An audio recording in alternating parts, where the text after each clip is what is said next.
Welcome to Legal English Lab.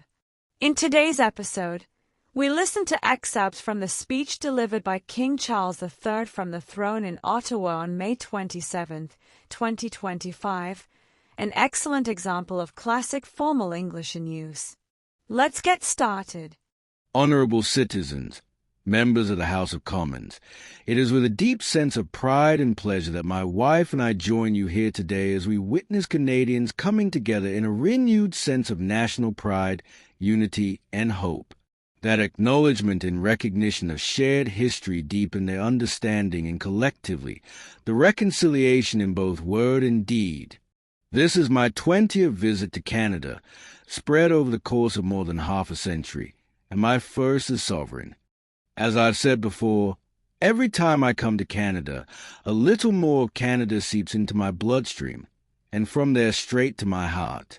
I've always had the greatest admiration for Canada's unique identity, which is recognized across the world, for bravery and sacrifice in defense of national values, and for the diversity and kindness of Canadians. To the First Nations, Inuit, and Métis peoples, you have welcomed my family and myself to your traditional lands with great warmth and hospitality, for which I am humbly grateful. Today, I see representatives from every part of Canada, from St. John's, Newfoundland and Labrador, to Victoria, British Columbia, and Aviat in Nunavut. I see the guardians of the fundamental rights and freedoms guaranteed in the Canadian Charter, and as King, I thank you for your service to your fellow Canadians across the length and breadth of this vast and great nation. You speak to your communities, representing an incredible richness of cultures, languages, and perspectives. We owe it to this generation and those who succeed us to think and act for the greater good of all. While the world faces unprecedented challenges, generating uncertainties across continents, with regard to peace and stability, economics, and climate change, your communities have the skills and determination to bring a wealth of solutions. By fostering collaboration and engaging in respectful, constructive debates, you will ensure this government is capable of bold and fair action to support Canadians. It has been nearly 70 years since the Sovereign first opened Parliament. In the time since, Canada has dramatically changed, repatriating its constitution, achieving full independence, and witnessing immense growth.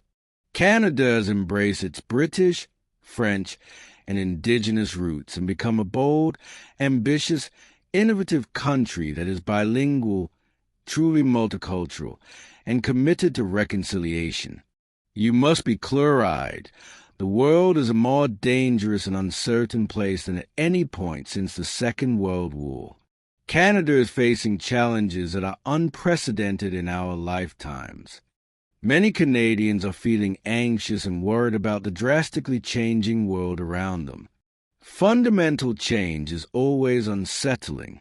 A confident Canada, which has welcomed new Canadians, including from some of the most tragic global conflict zones, can seize this opportunity by recognizing that all Canadians can give themselves far more than any foreign power on any continent can ever take away, and that by staying true to Canadian values, Canada can build new alliances and a new economy that serves all Canadians.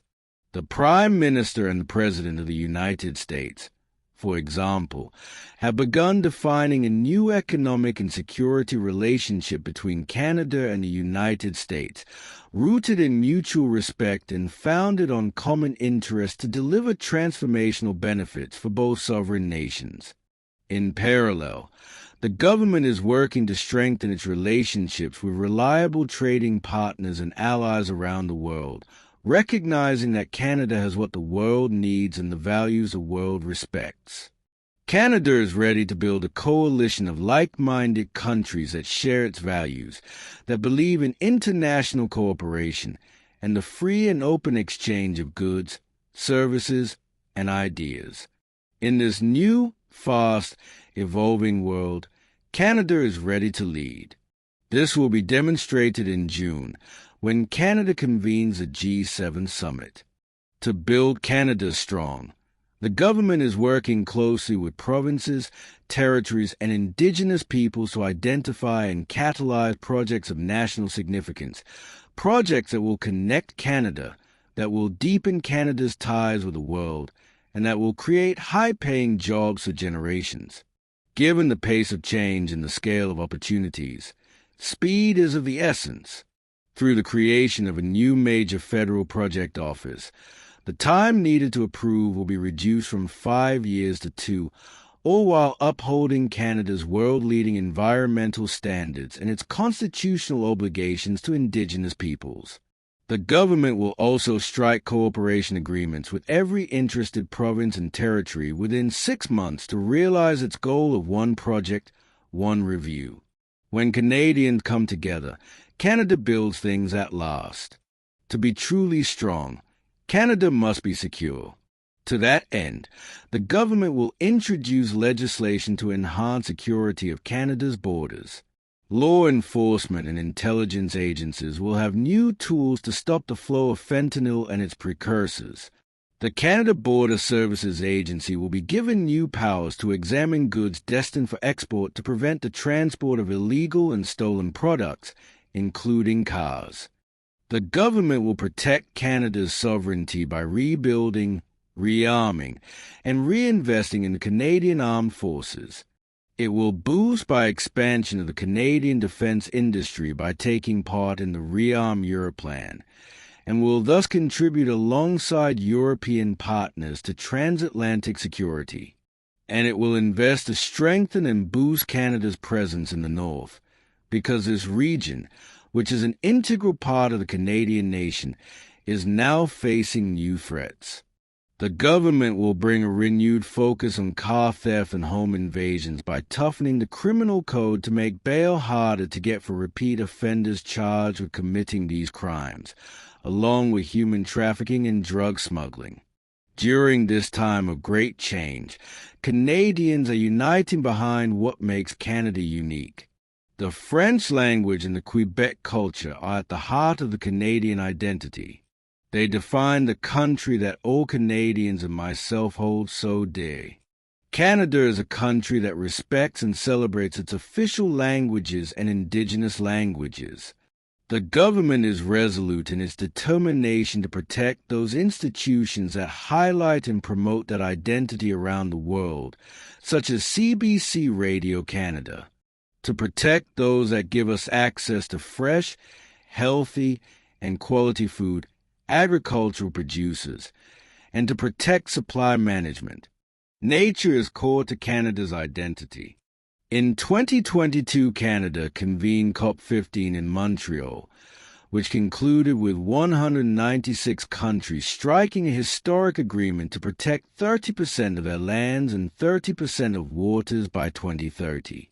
To this end, the government will protect more of Canada's nature than ever before through the creation of new national parks, national urban parks, marine protected areas, and other conservation initiatives. The government will always protect the rights and freedoms of the Charter guarantee for every Canadian. The government will be a reliable partner to Indigenous peoples, upholding its fundamental commitment to advancing reconciliation. Central to this commitment is the creation of long-term wealth and prosperity with Indigenous peoples. For that reason, the government will double the Indigenous Loan Guarantee Program from $5 to $10 billion, enabling more Indigenous communities to become owners of major projects. As Canada moves forward with nation-building projects, the government will always be firmly guided by the principle of free, prior, and informed consent. Canada's immigration system has long been a source of pride for Canadians and of dynamism for the economy. The government is dedicated to rebuilding the trust of Canadians in immigration by restoring balance to the system. In parallel, the government will take a series of measures to catalyze new investments to create better jobs and higher incomes for Canadians. The scale of the government's initiative will match the challenges of our times and the ambitions of Canadians. Honourable Senators, members of the House of Commons, When my dear late mother addressed your predecessors 7 decades ago, she said that in an age and against the backdrop of international affairs, no nation could live unto itself. It is a source of great pride that in the following decades, Canada has continued to set an example to the world in her conduct and values as a force for good. I wish to express to you and to the people of Canada my heartfelt gratitude, and that of my wife for the warmth of the welcome which we have received. As the anthem reminds us, the true North is indeed strong and free. Thank you for attention. Thank you for listening to Legal English Lab. Today we explored how formal English is used in a royal speech, a valuable example for anyone learning legal and political English. Stay with us for more episodes where we learn real English from real-world legal and political contexts. See you next time.